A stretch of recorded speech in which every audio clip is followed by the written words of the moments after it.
the Screen Actors Guild Awards, SAG. This is the ceremony we pay very close attention to year, especially these days when we're making our final Oscar predictions in the acting categories. It's honestly pretty stunning to see just how often SAG and Oscar match, but sometimes they give us a big surprise, and sometimes SAG makes the right choice, whereas a few weeks later, the Oscars make the wrong one. In this video, I am highlighting 10 examples of when I think SAG got it right and the Oscars got it wrong. Like in the last two videos I have made on this subject about the Golden Globe Awards and the BAFTA Awards, I have one strict rule. To qualify for this list, the winner at SAG has to actually beat the person who went on to win the Oscar. So for example, I love that Best Supporting Actress win at SAG for Emily Blunt in A Quiet Place. That was an awesome victory for a genre film that kind of came out of nowhere,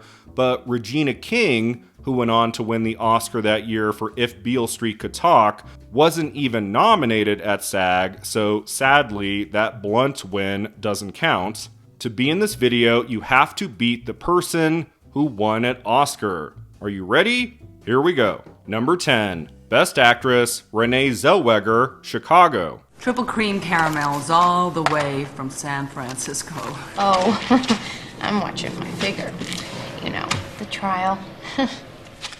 So I really threw Renee Zellweger under the bus last year when I chose her performance in Cold Mountain as the #1 worst acting Oscar win of all time.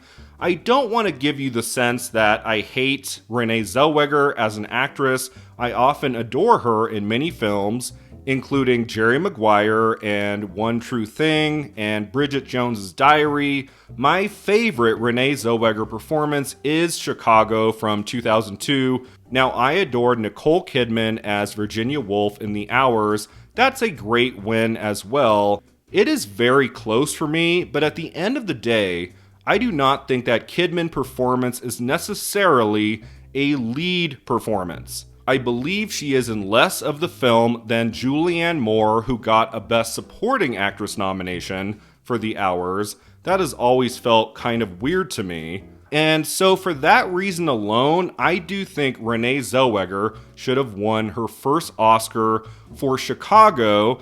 That means she probably doesn't win a year later for Cold Mountain, and then I'm not choosing that performance as the worst acting Oscar win of all time, so it kind of works out for me.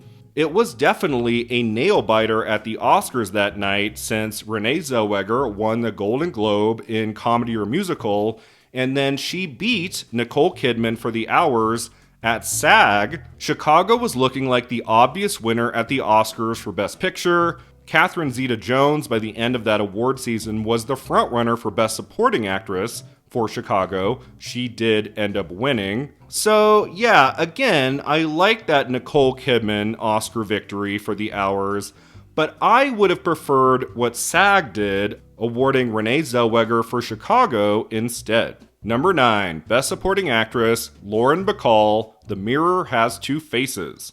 It's an awful thing to look back in your life and realize that you've settled.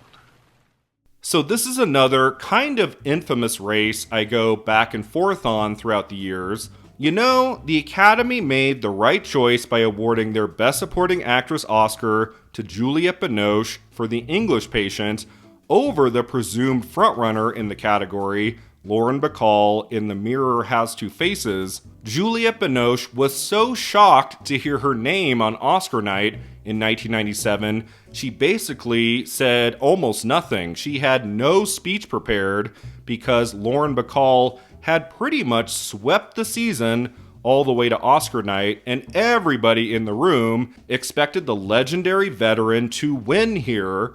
And so again, I'm close on this one. I like that Binoche performance. It is the more prestige, kind of awards-friendly performance in that category. But I have always adored Lauren Bacall, and I think her performance in The Mirror Has Two Faces is fantastic as well. very funny and emotional and stylish and memorable. I mean, I think an Oscar win for Bacall that year would have aged very well, and so I'm happy she won at the Golden Globes, and yes, I'm happy she won at SAG.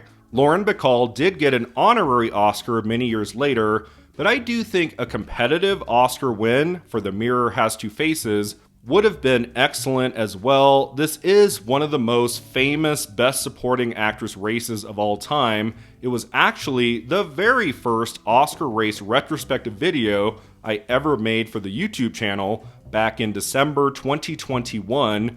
Go check it out if you've never seen it before. Juliette Binoche for The English Patient is a solid win, but yeah, me personally, I kind of wish it would have been Lauren Bacall. Number 8, Best Actor, Russell Crowe, A Beautiful Mind. Charles is watching him. He's been injected with a cloaking serum. I can see him because of a chemical that was released into my bloodstream when my implant dissolved. So here's another fascinating Oscar race I have made a video about: Russell Crowe in A Beautiful Mind versus Denzel Washington in Training Day. Now, I am a huge Denzel Washington fan. I think he gives a terrific performance in Training Day. But as I talked about in that video, it was a surprise that Washington won the Oscar for Training Day because he didn't get anything, really, that entire award season. From Golden Globes to Critics' Choice to BAFTA and SAG, Russell Crowe was sweeping everything for his performance in Ron Howard's film. I mean, part of that was the year before, Crowe didn't win very much for his performance in Gladiator, but then he won the Academy Award. So it was like a few months after that, all of the other precursor ceremonies were giving their flowers to Crowe for A Beautiful Mind. But when we got to the Oscars, the Academy had to be thinking, well, wait, do we want to give Russell Crowe a second Best Actor Oscar 2 years in a row, like they had done the previous decade for Tom Hanks?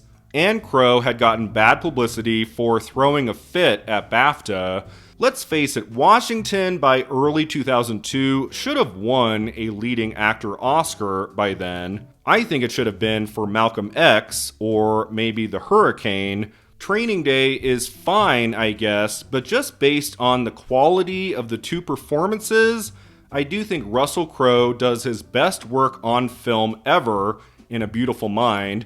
That is the film he should have won his Oscar for, in my opinion, not Gladiator. So when it comes to SAG in early 2002, I do think those voters made the right decision by awarding Crowe, not Washington. And especially since A Beautiful Mind at the Oscars won Best Picture, Best Director, Best Adapted Screenplay, and Best Supporting Actress, it feels weird that the best thing in the movie, that Crowe performance, did not get a gold trophy. Yeah, just more than 20 years on, it doesn't feel right to me. The Oscars made the wrong call there. SAG got it right. Number 7, Best Actor, Denzel Washington, Fences. That's strike 2. You stay away from around me, boy. Don't you strike out. You living with a full count. Here is an example from 15 years later where I do think Washington was the better choice to win the Oscar than Casey Affleck in Manchester by the Sea. I know I am going to get so much shit for this one. I know many of you out there think Affleck in Manchester by the Sea is one of the best performances of the 2010s. And I get that. I do think he is excellent in that film. I would not take anything away from his performance. But there is just something so lovely about Washington's work in Fences. He directed the film, he had played that role on stage, he was very close to that character, and I felt like he showed a side of himself in that movie we don't often see in Washington on the screen. He more than holds his own against Viola Davis, who did win the Oscar in Best Supporting Actress, and there was just something magical in the room when Denzel Washington was named the Best Actor winner at SAG. It's a great speech he gives. Go check it out on YouTube if you've never seen it. This love for Washington, the emotional charge when it's like, oh, maybe Casey Affleck won't win the Oscar. Maybe it'll be Denzel Washington for Fences instead. And to be honest, on the night at the Oscars, I was rooting for Washington. I felt like his performance in Fences is a much richer, more nuanced one than his performance in Training Day, which, as I just said, did win him the Oscar. It feels right to me that Washington should have 3 Academy Awards. He's one of our very best, and I do think his work in Fences is one of his career best in his long career going back to the 1980s. I, of course, do not hate that Casey Affleck Oscar win. Again, his performance in Manchester by the Sea was one of the best of 2016. But as Washington himself would say, by a nose, I would give the edge to him for Fences. So yeah, in early 2017, I was very happy with the choice in lead actor made by SAG. Number 6, Best Supporting Actress, Kathy Bates, Primary Colors. I know you did it. You're on retainer to the Flash, I know that. And you stupid little shit, you couldn't just make do with the crap Jack actually did. You had to embellish it. At the Golden Globes in early 1999, they gave Best Supporting Actress to Lynn Redgrave for Gods and Monsters over Judi Dench for Shakespeare in Love. Obviously, this was an award season where the Best Supporting Actress category was all over the place because at SAG they did not give the trophy to Redgrave or Dench, who would go on to win the Oscar a few weeks later. At SAG, they gave Best Supporting Actress to the amazing Kathy Bates in Primary Colors. If you have been following the channel, you know how much I love Kathy Bates, and especially her Oscar win for Misery. I have chosen that Oscar win as my second favorite in the acting categories in the entire history of the Academy Awards. So yeah, I am a fan, and when it comes to her other Oscar nominations, I don't really love that 4th nomination she got recently for Richard Jewell, but I adore the other 2, About Schmidt and Primary Colors. Kathy Bates is a hoot in Primary Colors, which came out near the beginning of 1998. The comedic satire written by Elaine May and directed by Mike Nichols, starring John Travolta and Emma Thompson. That film has an amazing cast, especially Kathy Bates, who just stampedes through that narrative the moment her character shows up. She's hilarious, she's crass, she is a total standout in that film, and it's something you might not remember. She won a major precursor prize at SAG for that performance. I still would choose Lynn Redgrave in Gods and Monsters as my favorite in that Best Supporting Actress group, but Kathy Bates in Primary Colors, it's still at the Oscars would have been a much better win than Judi Dench for her 8 minutes in Shakespeare in Love. Number 5, Best Supporting Actor, Ed Harris, Apollo 13. All the way back to Earth with time to spare. We never lost an American in space. We're sure as hell not going to lose one on my watch. Failure is not an option. It's kind of crazy to think that Ed Harris, the great Ed Harris, has never won an Academy Award. He's had 4 Oscar nominations throughout the years. His first was for Apollo 13 in early 1996. That is still to this day one of my favorite films of 1995. I love the cast and the story, the special effects, the tension, that rousing ending. It's one of Ron Howard's finest films as director, and I do think that Ed Harris' performance is wonderful. He is perfectly cast, he is charming, he adds emotional weight to that narrative, and at one of the earliest SAG Award ceremonies, this would have been the second one, Ed Harris took the Best Supporting Actor prize for Apollo 13. It would have made a great Oscar win as well, but this was also the year of Kevin Spacey in The Usual Suspects. That is a very famous, beloved performance from that year too. I know I might get shit for this one, like the Casey Affleck choice, but I have never been a big Usual Suspects fan. I feel like every 10 or 15 years I try to give it another chance, and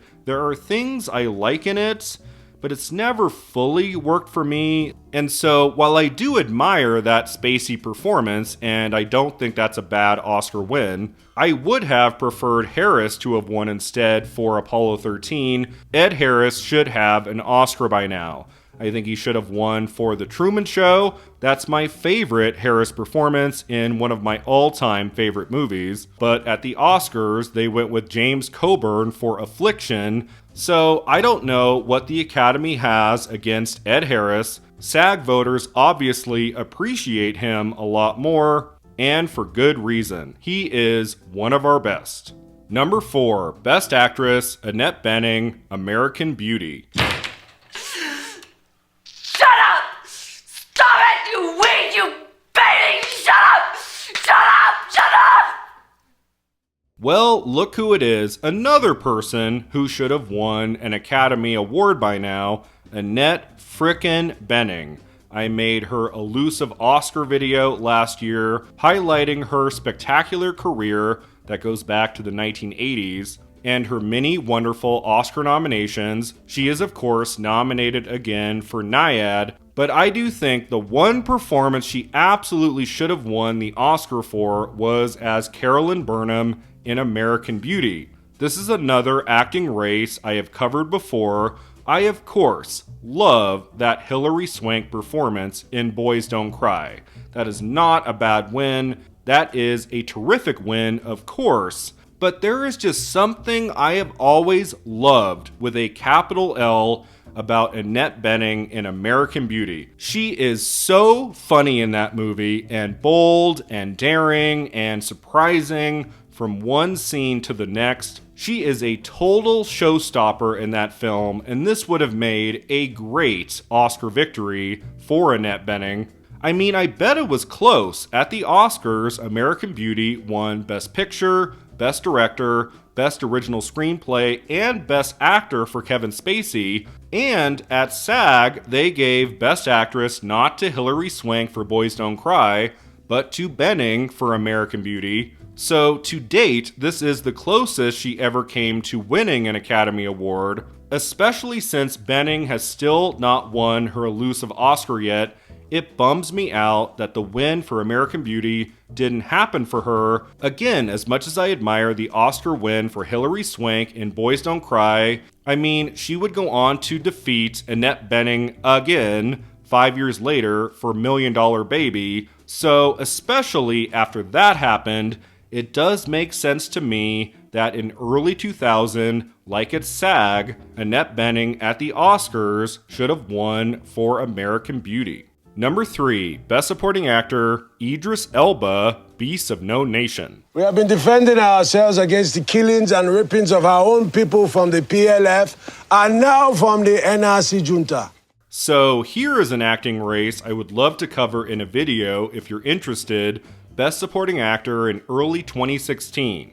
At the beginning of that season, it looked like Sylvester Stallone was going to sweep for Creed. He won at the Golden Globes, and he won at Critics' Choice. He had a fantastic start, and it did feel like there was this growing love for the Rocky franchise, for Stallone. This was his moment to collect an Oscar trophy. I mean, go back and watch when his name is announced as the winner at the Golden Globes. The room goes crazy. Everybody gets on their feet. They give the man a standing ovation, and it lasts for a long time. So just that reception, that night, it felt to me like, okay, no matter what happens at all of these ceremonies, it looks like Stallone is going to win the Oscar, but then some wonky things happened, including Stallone not even getting a nomination at SAG.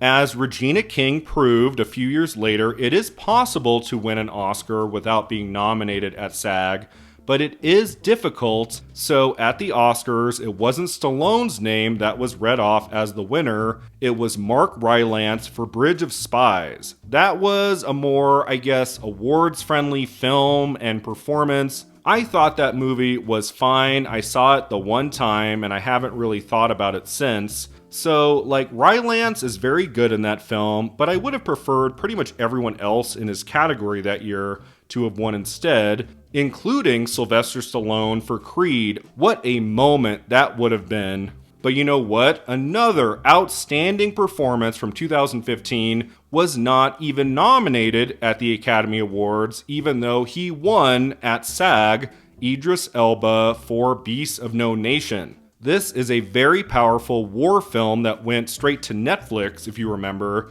It was one of the very first big kind of theatrical films that went straight to Netflix, and I watched it on the first day. I loved that film. It just barely missed my top 10 of the year, and that Elba performance is out of this world fantastic, and up against Mark Rylance for Bridge of Spies, the SAG voters gave their trophy to Elba. That is, in my mind, one of the all-timer awesome, kind of out of nowhere SAG wins. Number 2, Best Actress, Viola Davis, The Help. There was nothing they could do, so I brought my baby home. Laid him down on that sofa right there. He died right in front of me. I know I'm a broken record here, but yes, this is another acting race I have covered on the channel before. This was a tough one for me because one of my favorites is Meryl Streep. I just adore this woman, I adore her career, and I like or love pretty much every film she's made, going back to the 1970s, but one of the rare movies she has made I did not like at all was The Iron Lady from 2011. She, of course, gives a spectacular performance in it. She is not really the issue. It's the screenplay and the editing, the very murky storytelling. It just doesn't work. I walked out of the theater shaking my head. I was so disappointed. And Meryl Streep had come close to winning an Oscar just a few years before for Doubts. And I was like, well, I guess she could win the Oscar for The Iron Lady, but the movie kinda sucks. I mean, there are a ton of factors, let's be honest, why Streep won the Oscar for The Iron Lady, many of which I go into in my video from last year. But yeah, in early 2012, I was on Team Viola Davis, The Help. I thought The Help was a much better film than The Iron Lady, and I thought Viola Davis gave one of the very best performances of the year. She is so emotionally resonant in that film, and although she lost the Golden Globe in a motion picture drama to Streep for The Iron Lady, something wonderful happened at SAG when they gave their Best Actress trophy to Davis. Kind of like with Denzel Washington for Fences, when Davis won at SAG, the room went nuts. They went berserk. Everybody leapt to their feet. They were applauding and cheering for the amazing Viola Davis. The reception in the room that night made me think Davis could win the Oscar too, which would have made her at the time only the second person of color to win in Best Actress. Davis and Streep had obviously worked together a few years before in Doubt. So yeah, I don't know. I was just always like, you know what? Meryl Streep is going to win a third Oscar soon. It doesn't have to be for this shitty film. Like, let's get her in a better movie, and this time, this year, reward Viola Davis for The Help. Sadly, it didn't happen, and Meryl Streep won instead. Again, she's one of my favorites, and so I don't hate this win necessarily, but it definitely hasn't aged as well as her first two Oscar wins for Kramer vs. Kramer and Sophie's Choice. I think Viola Davis would have made a much better win instead for The Help. Thank God for SAG in making the right decision. And now finally, that takes me to my number one choice. What do I think is the number one example where SAG got it right and the Oscars got it wrong? This is a category where I think the Academy went with the safe, boring choice instead of going with the much more exciting win for the Academy Award. My number one choice is Best Supporting Actor, Ian McKellen, The Lord of the Rings, The Fellowship of the Ring. Fly, you fools! So, you might not remember this because, for the most part, the Lord of the Rings trilogy didn't get a whole lot of love in the acting categories.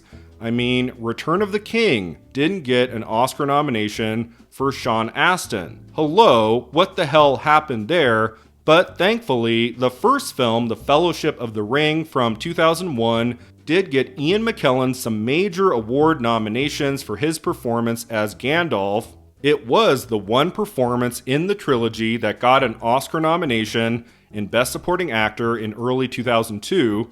It would have made a fantastic win for one of our great actors in the industry, but instead they went with Jim Broadbent for Iris. I saw Iris once. It's fine. The actors are very good in it, like Judi Dench and Kate Winslet, who were also nominated at the Oscars that year, but I personally prefer his performance that same year in Moulin Rouge. Like, that is the performance I would have nominated him for at the Oscars, not Iris, and I think a performance that's better and certainly more memorable than either of those Broadbent performances is Ian McKellen in The Lord of the Rings, The Fellowship of the Ring. What gravitas he brings to that role. He is incredible in the entire trilogy. He is especially fantastic in that first installment, and I do think this would have made one of the best acting Oscar wins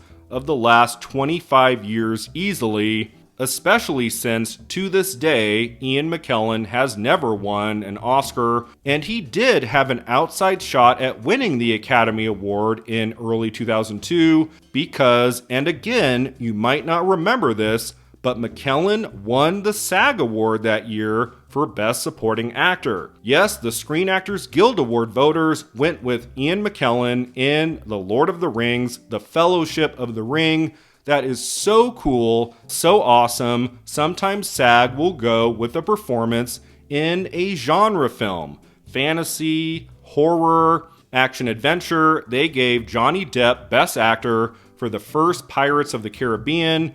As I said before, they gave Emily Blunt Best Supporting Actress for A Quiet Place. That's one of my favorite SAG wins ever.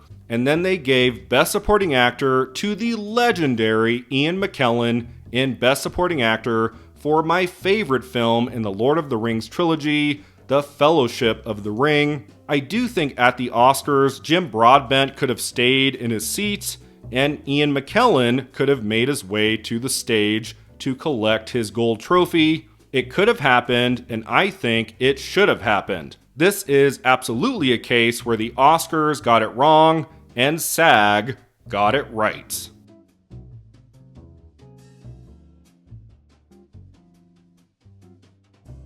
Thanks so much for watching and subscribing, and let me know in the comments below, what is the time you think SAG got it right and the Oscars got it wrong? Do you agree with my picks in this video, or do you think I have it all wrong? We'll see you next time at the Awards Contender.